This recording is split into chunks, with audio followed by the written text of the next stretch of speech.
Hei sayang, teleponnya kenapa nggak diangkat sih? Lagi mandi ya? Yang, ntar sore kita kan nonton di mall nih. Yang itu kita cancel aja yuk. Kebetulan si mama sama si papa lagi pada pergi keluar kota nih. Jadi nanti kita nontonnya di rumah aku aja ya. Di kamar kan ada Netflix. Bisa sambil rebahan bareng ya. Sambil bercanda-bercanda gitu. Ya. Allahu Akbar, Allahu Akbar.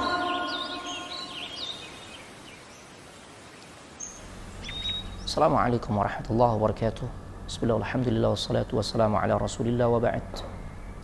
Ada dua tema yang tentu hangat untuk kita bicarakan pada kesempatan yang singkat ini. Yang pertama, fenomena pacaran di tengah-tengah manusia, atau di tengah-tengah kaum muda-mudi, atau di tengah-tengah kalangan orang-orang yang sedang mencari jodoh. Padahal kalau kita mau jujur, banyak sekali keburukan-keburukan yang dirasakan atau yang dialami oleh orang-orang yang melakukan aktivitas ini. Di antaranya dosa semakin bertambah. Itu sudah pasti. Karena hubungan yang dijalin adalah hubungan yang tidak halal. Yang kedua, siap-siap untuk banyak sakit hati.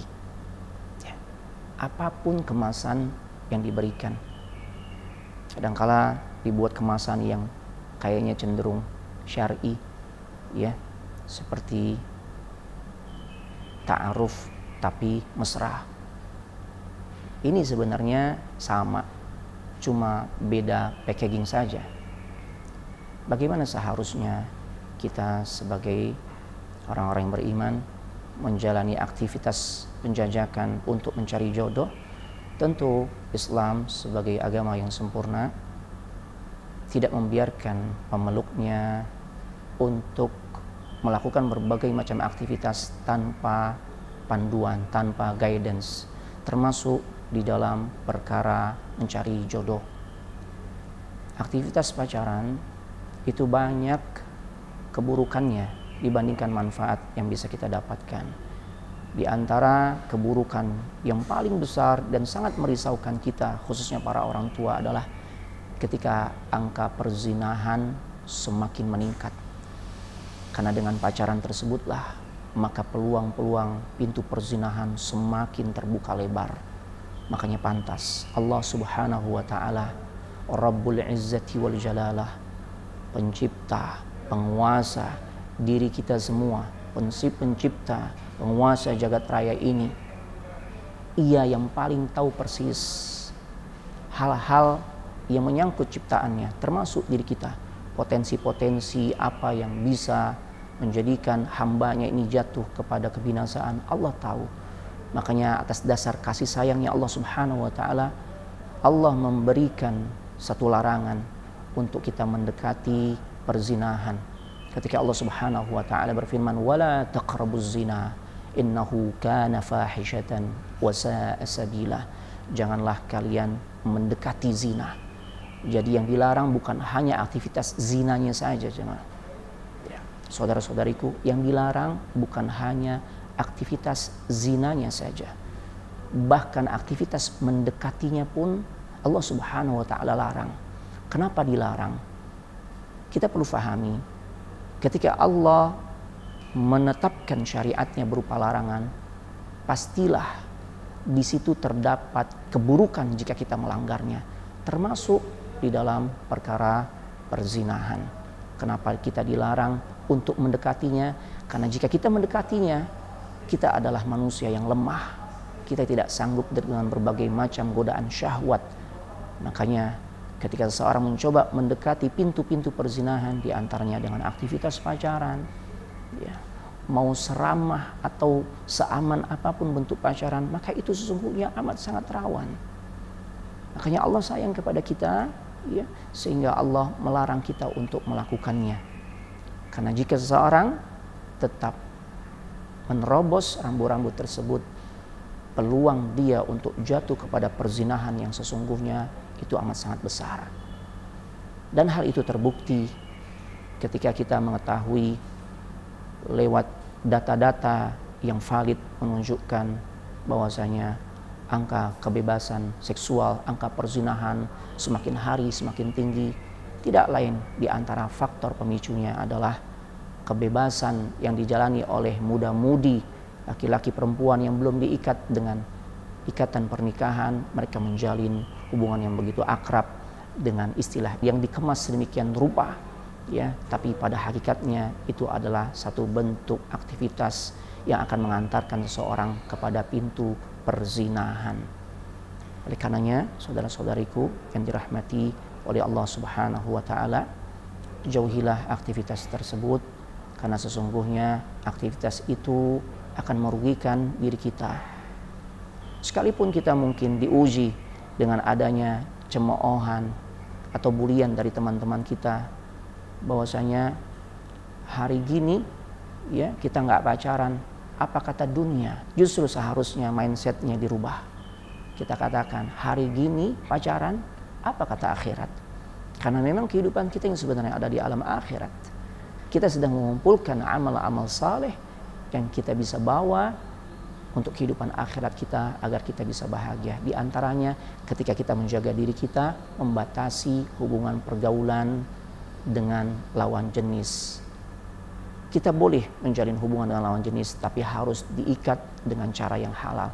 Makanya pintu pernikahanlah pintu terbaik yang menjadikan diri kita diridhoi ketika menjalin hubungan dengan lawan jenis, yaitu sekali lagi dengan jalan menikah. Dan kalau Anda tanya, apa tidak ada Ustadz pacaran yang islami? Maka ada. Tapi pacaran yang islami adalah pacaran yang dilakukan setelah kita menjalin hubungan pernikahan. Maka insya Allah jalinan hubungan ini adalah jalinan yang diberkahi oleh Allah Subhanahu wa ta'ala. Poin berikutnya di dalam pembahasan singkat kita kali ini yaitu tentang KDRT. Satu fenomena yang memang lazim terjadi dalam sebuah keluarga, dan itu membuat kita miris ketika kita dapati informasi-informasi yang kita akses menggambarkan tingginya tingkat kekerasan dalam rumah tangga. Padahal jika kita komitmen dengan ajaran Islam yang kita anut, atau tentunya ajaran agama manapun yang kita anut, tidak ada satupun agama yang melegalkan bentuk kekerasan termasuk di dalam rumah tangga. Terlebih di dalam Islam.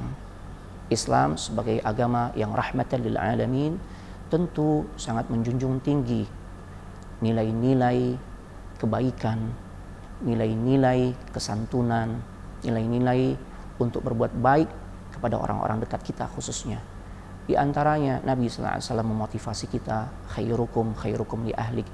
Nabi katakan kalau kita ingin menjadi sebaik-baik manusia, ternyata parameternya adalah ketika kita menjadi orang yang paling baik kepada orang-orang yang ada di lingkungan keluarga kita, kepada istri kita, kepada anak-anak kita, atau ketika dia adalah seorang istri kepada suami dan anak-anaknya.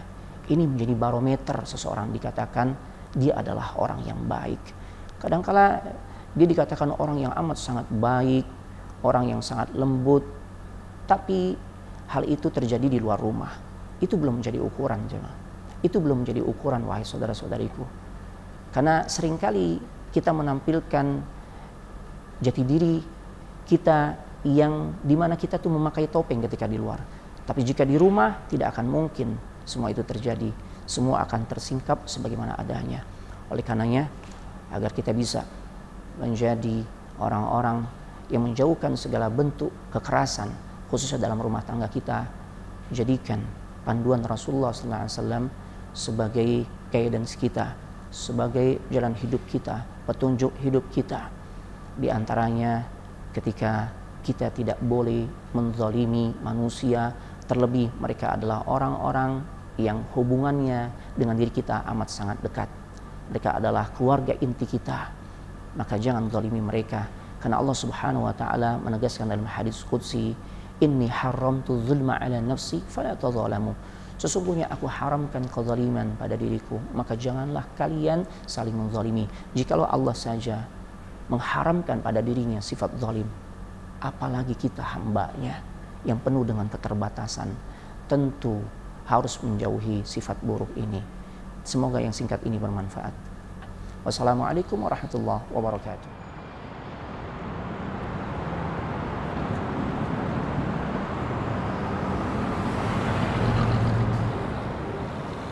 لا